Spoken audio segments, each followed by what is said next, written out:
Just love saying Gold Frenzy. Thank you, Suns fan and Synderen. They kind of started this trend. Ace getting cooked. Oh, there's the hook. Ace. Well, they're trying to be the exterminators of this spider, and they will. Omar getting first blood. That works. You know, like 99% of the time, definitely not Skywrath Mage. Omar was the one who got the first blood, and now Ace in trouble again. Yeah, Ace getting a little bit low, needs to survive this, but T2000 going in, and they've got themselves They're not done. Frostbite. And Tofu needs to be very careful about where his positioning is. If Corey had enough mana to use another Frostbite, I think Kezu did mention on panel, is this build, this is NTS build when he's playing the Ace? Same matchup, Ace. Telekinesis to throw him onto the Crystal Maiden, but Corey's still moving forward, and they've got the Frostbite again. They're staying on top of this Broodmother, and while they've got the hook, they'll get the kill. They'll look for Tofu, and they don't have another hook. They don't have a lot of mana on Corey. This might be a double kill for Tofu. TA2000. Or he just might die. 5 seconds. He used that magic one hook. Available in a couple of seconds. Ring of Health on Pudge. Getting some extra tangos and the raindrop. I almost wanted to say that Corey's kind of standing forward, hoping he dies, and then get a TP mid. Like, he's giving me that feeling like, yeah, you know, whatever. I'm dead. Telekinesis. You don't want to lose both, though, and... I was not wrong. Double kill eventually. Yeah, you got it. I thought he might go for it, but kind of lost the vision. Both OT members hiding in the trees. Shot with a cookie up top on Celery. And a scatter blast to get the kill into the Gold Enchantress. Frenzy. That worked out. And Omar, one shot from dead. The enchanted Warpine Raider is going to get that kill for Celery while he's respawning.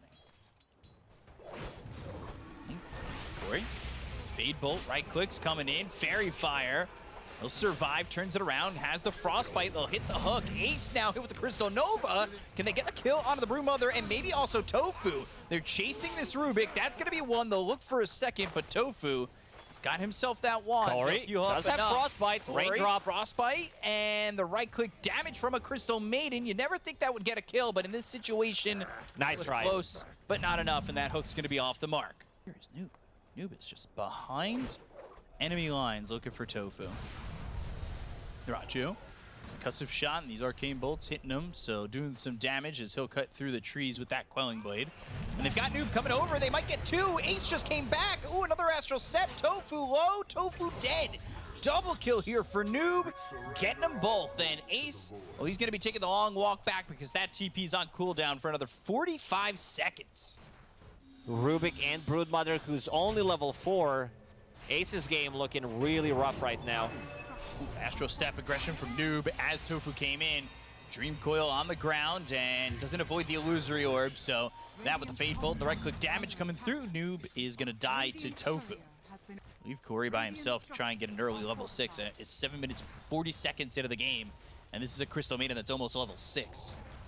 This is pretty nuts. 3 points in Frostbite. Once he comes back to the bottom lane, Dyrachyo, Gold Frenzy behind enemy lines. Infest nicely done. And kills Nephrit, but now they've got the silence, the Astral Step. He comes around to try and get the kill. The Aether Remnant lands.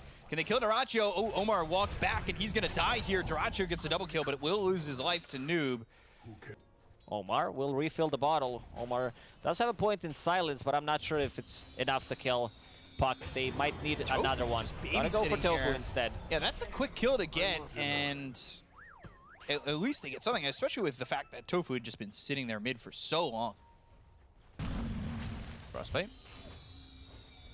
Win safe for now. Omar comes in, and, well, this isn't great here for Noob. A lot of damage being done. Frostbite again onto the Rubik. They've got Celery over to the side with the silencer for the Waning Rift. There's the silence from the Skywrath Mage onto this Puck, but they just don't have the damage, and they will lose Noob. So Gaimin and Gladiators really starting to pull away with this one. They're already up 3,000 net worth. We talked about position 4s who can rotate. Skywrath Mage is not that hero. Skywrath is usually paired up with strength offlaner, someone that can like get the first jump like an Axe. Skywrath Mage. Hook, bite onto the Crystal Maiden. Tofu, he is in trouble. Aether Remnant lands. They will eventually have the damage, but it will take some time to get the kill here onto the Rubik. He had that Frostbite, and, well, his net worth was sitting pretty close here to the Snapfires before that death. Yeah, not dropping that on anybody just yet, and they're going to pick themselves up a Haste Rune, so Quinn will have a way to move. Probably get a kill on a Nefri as he is up in the lane, and he needs to TP away.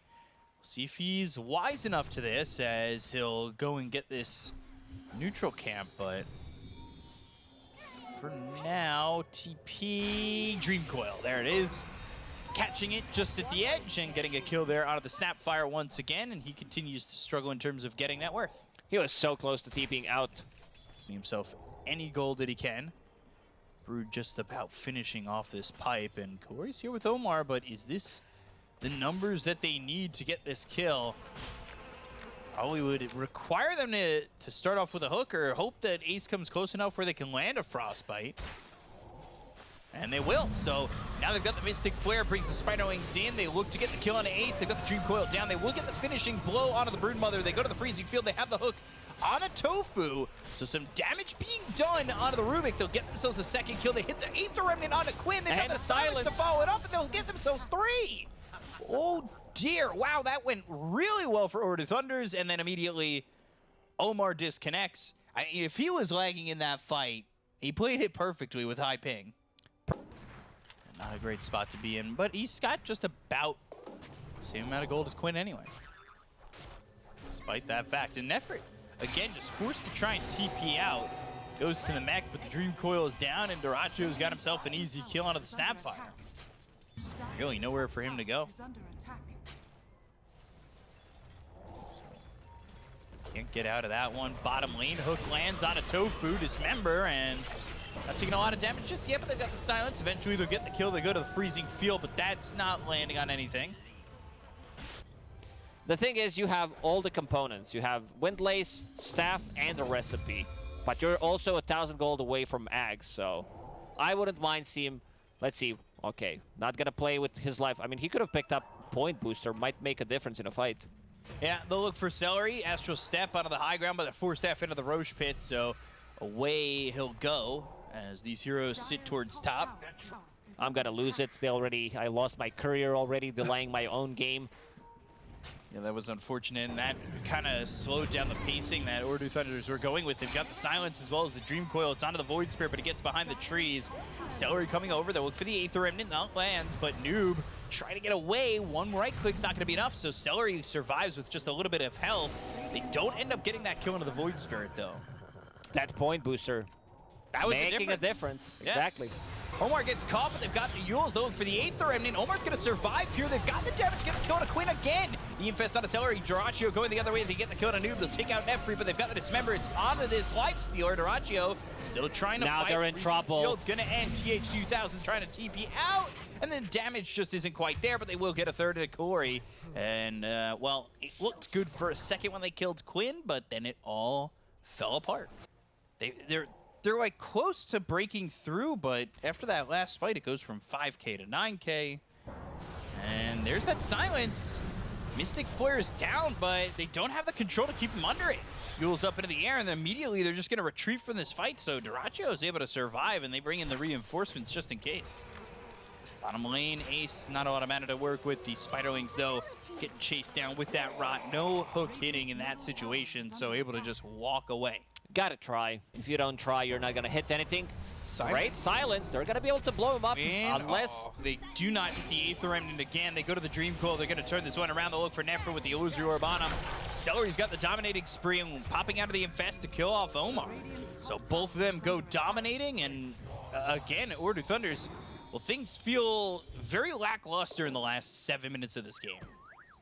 They definitely do. Like, they lack a bit of control. They do go in. They see this 4-staff on Enchantress. Skywrath Mage does not want to heavily commit. Same goes for Snapfire. So in the end, they die. And Ace now about to finish. Guardian Greaves has a pipe. So he wants to be able to mitigate as much damage as possible from all of these heroes. How's Void Spirit doing? Aghanim Scepter about to be completed in 1100 gold, while the rest of the Gaming Gladiators are going to finish off the Roche. So Doraccio will pick it up. Has enough gold to buy Manta Style in 100 gold, farms 1 creep camp, and that's going to be it. Usually I'm not a big fan of Dagger of Ristul, but on certain heroes like Lifestealer, it works out well.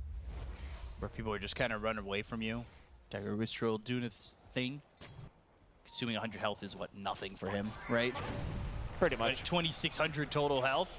Here he goes, just running him down, activates it, hook to try and get the save, but that's right, an ace. Effort's gonna survive for a second longer, but eventually dies to the Radiance burn of Duraccio. So now goes after Kaori, but they've got the Dream Coil to follow it up to make sure that he can't run. They'll pop the Infest once again. Hook, but burn, burn, burn. And melt that ice away from Kaori and get themselves another kill. They're running back TA2000 as well. Nice play there from Duraccio. Invest his own illusion, and this game seems to be very difficult for Ooredoo Thunders. Their comeback into this game is some kind of a hook underneath the tower. Definitely not the hero you want to get into as the first point of contact. Those illusions will walk on by, and Ace will break the smoke. Send Spiderwings over. This is a bad spot. They're underneath the ward. Yeah, they've got that up on the high ground, and they get the kill into Omar. There's nowhere for him to go. Ace is going to get credit for that one. The freezing field is down. They get the kill into Tofu. They'll end up trading 1 for 1, but the impetus shot's coming in onto the Crystal Maiden. They get the kill to Kaori and take out a second. They've bought back here on Tofu. They want to get the finish in this game, most likely, and they'll blow up Noob. There was really nowhere for him to go, especially once the telekinesis hits. TA2000, he's showing himself up towards top with that rot, but you need to get out of sight and out of mind as the right clicks come in, but he's able to TP out. Are gonna win another fight. Void Spirit does have Aghanim Scepter finished off, but they need to be the ones jumping. And also, these heroes are becoming more and more tanky. Both supports having Cookie. Cookie lands the damage with the Mystic Flare. That's the Aegis, but, well, they're gonna probably continue to try and go into Duraccio. I don't know if they're gonna have the damage. They'll go to the Dismember, but look at the damage coming out onto TA2000. Like, this is coming from Celery. Celery, who's got me, I'm a Hurricane Pike, and, well, they'll get the kill to Kaori. They'll look over at the rest. Trying to get out of this. With it Assimilate. Noob up onto the high ground, lays down the Aether Remnant with the Silence landing, but Duraccio goes into the Manta. They've got the Dream Coil that's going to snap with the Cookie being popped by Nefrit. So TA2000, 4-staff back into the base. Duraccio chases him down and gets the kill. Quinn's got credit for that one. Ace gets credit for the kill on a Noob, and they don't have buyback on either the Pudge or the Void Spirit. But a Silence, a concussive shot, and some kisses the way of Quinn, and, well, he'll be put to sleep with those kisses into the grave. Gotta be careful. If you overextend, like you see Lifestealer dies immediately with Rot, with Silence, and a full Mystic Flare. This is a level 2 Mystic Flare, so gotta be more wary of the damage. Still, carry-to-carry matchup. Pudge can play this matchup if he does have a secondary carry on his team. And Ooredoo Thunders, they went with that smoke and over mid, and that fight didn't work out for them, but it does feel like they're down to one of their last fights or two. And it's going to start with Kuri going down to Duraccio. Full combo to kill Crystal Maiden, Coil and Infest Bomb, just to be able to get a kill. It's going to be very difficult to land a hook with all those spiders, so even with the illusions, Duraccio, level 20, extra Ghoul Frenzy slow, big fan of that talent. Yeah, this could be the final fight. If they don't get this right, Ace kind of sitting back, the rest of the team on the high ground. They're actually wrapping around on them. They're going to go in with Quinn having the Infest. The Waning Rift, they'll pop the Infest. They'll look over at Nefrit. He'll pop the Guardian Greaves, but they've got the stun for the Centaur Creep. The Dream Coil's going to be down onto 2 of these heroes. They'll look over at the Crystal Maiden to get the kill on a Kaori. So now, godlike for Duraccio, as Omar, he's away from his team, and, well, now away from his team because he's in the grave. He's in a body bag. And it's looking like the rest of the team may join him in said body bag as the right click's coming with the BKBB pop by TA2000. But the Bastion is out from Duraccio. The buyback, so Omar out. Stolen Dismember, and they're going to call it. Doesn't even matter at that point. Game Gladiators going to even the series up at 1.